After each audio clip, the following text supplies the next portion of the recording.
Hey guys, we're here with Peyton McDowell. Hey guys. Peyton, what'd you do today? I just got first place at the Anaheim Regionals, playing Let's Ritual fucking Beast. go! How many people was it? Over 300 people. Any shout outs before we start? Shout out Highlander Duelists. Shout out TCG Top Choice Gaming. Shout out the Ritual Beast Discord. Shout out my friend Jesse over there. Shout out my friend Sanger over there. Shout out my friend Sam that's not here. My friend Alan that's not here. All right, let's get into the profile. Okay, so for the main deck, we're on 3 of the best card of the game. D-Shifter. For starters, 3 Canahawk, 3 Penguin, both 1-card combos. This is way better. And then we're on our 1-of Beasts, 1 Pedalfin, 1 Pelio. For our Tamers, 3 Elder. I've had this card impermed 4 times today. Oh, so that's why you won. Don't imperm this card. Unless you're fighting me, then you imperm the card. And then on our best extender, 3 Lara. And then our 1-ofs, 1 Wen, 1 Winda. I saw her every game. People kept popping this card for some reason. And 1 Lara. And then for the honorary Ritual Beast monsters, we have Nemesis Flag, Nemesis Corridor, and our favorite, Nemesis Protoss. So can you tell me a theory about playing both of these Okay. at the same time? So with Corridor, you're not gonna know what gonna know what they're on game 1. So this is safer. This is safer to go into. And then games 2 and 3, obviously Protoss is way better. And then under Shifter, sometimes it's hard to get into Protoss. And then if you want to call fire, you have to draw like the combo plus an extender. So I guess I playing Corridor. Also, I've had a lot of games where I keep opening both of these under Shifter, and I just loop these cards over and over again until my opponent gives up. For the spells, we're on 3 Inheritance. It's just tanky. We're on 3 E-Telly. This card's broken. And then we're on the traps. 1 Steeds. This card's also broken. I can't tell you how many times I've opened this going second as my first draw. It's probably good when you got Fulos, no? Yeah, what's it called? Versus Tempai, we were in a grind. He went first. I drew in a Steed and it ended up winning me the game. And then for the non-engine, 3 Ritual Beast Shifter. This card's more broken than Fulos. Fulos sucks compared to this card. And then 3 Ash, 3 Imperm, 3 Eclipse, and the 1 Called By. With Fulos in the game, I needed to main deck Ash and Called By in order to like exist. And since we were playing Ash, you might as well have thrown an Imperm. This card's broken. You didn't come up as much as today, but it helps you dodge Imperm. You can still contact fuse when your cards are face down, and it can break boards by itself.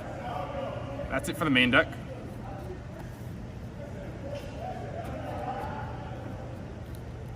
For the extra deck, we're on 2 Ulti Canahawk. This card's broken. It does everything. You resolve this card like 4 times in a turn. This card's insane.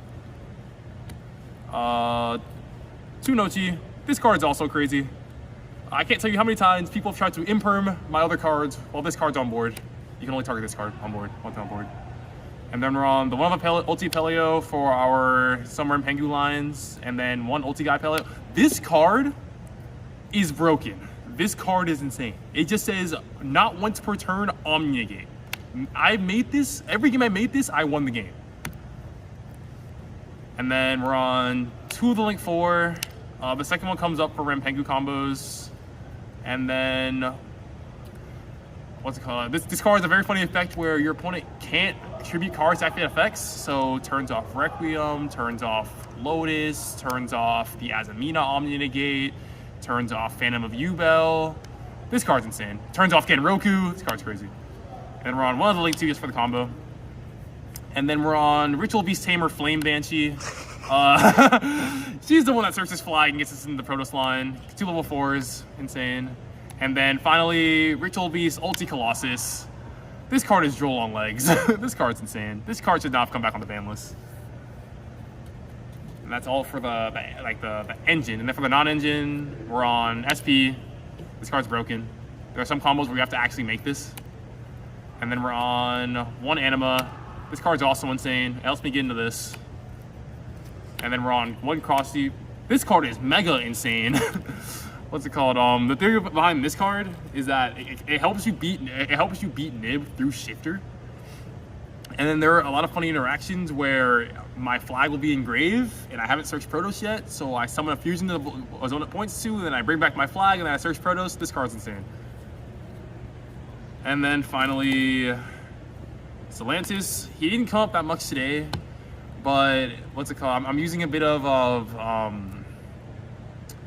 EDYZO's theory, where turn 3, you link off your link 4 into this. You normal summon Lara, you bring back your link 4, now they're co-linked, easy OTK. It never came up for me, but it's nice when it comes up. Can you tell me about Protoss Call Water? Okay, it's possible.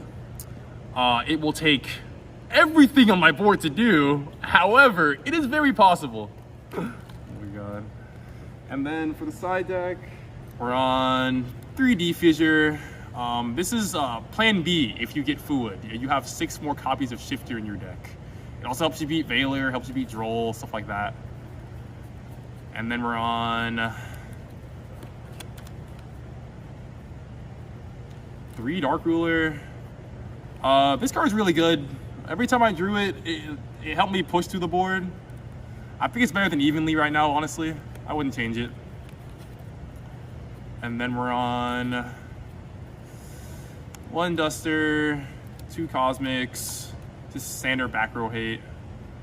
And then we're on Magnamut, Hewis Worm, and Anti-Spell. And then the final card on our side is the card we all hate, Fulos. This card is broken. Do you own those? Yeah, this card's crazy. Every time I opened it, their board was, they didn't want a hard commit, so their board was weak enough to break with just Elder Cannahawk. And yeah, that's it for the deck profile.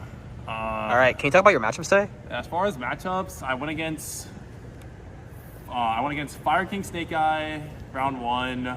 I shifted him twice, so. Wow, you're so talented. That's how that game went. This is why he wins regionals and you guys don't. What's it called? Round 2, I went against Ubel. I lost game 1 because he just opened everything. Game 2, I opened Shifter plus full combo, and game 3, I shifted him again. Oh, there's a really recurring theme on all these games. Round 3 was versus Centurion. That deck is terrifying for this deck going second. You cannot beat Double Blazar. Good thing I won die roll. Good thing I won die roll. They cannot out Colossus. Round 4 was against Pure Snake Eye. I tied versus that one. It wasn't that bad. It was just a long grind. Round 5 I went against Tempai. I lost die roll. They made me go first. You know how this goes. Round 6 was another Centurion player. I shifter impermed him game 1, and then game 2 I got nibbed, and then game 3 I opened literally everything. And then I went against Tempai again in round 7. The exact same thing happened. I lost die roll. I bet you smile every time they say you can go first. Yeah, and I'm like, oh, I wonder what you're on. I think I'll call fire. Round 8, that was another Ubel player. I won die roll, and I drew shifter again. And then round 9, the final round, was versus it was just Azamina Pure Snake Eye. Game 1. No Fiendsmith cards. No Fiendsmith cards. Those cards suck. Game 1, he opened literally everything. Like, I didn't open any hand traps, but he opened a full combo plus cross out called by. And I went Lara effect to normal, and then he called by the Lara, and then we went to game 2. Game 2, he opened Ash Ogre, and we still went full combo through all of that. And then game 3, he bricked. That's it for the deck profile. This deck is insane. I enjoy playing it, and yeah. All right, thank you, Mr. Peyton. Congrats on your win, and we'll see you guys later. Later, guys.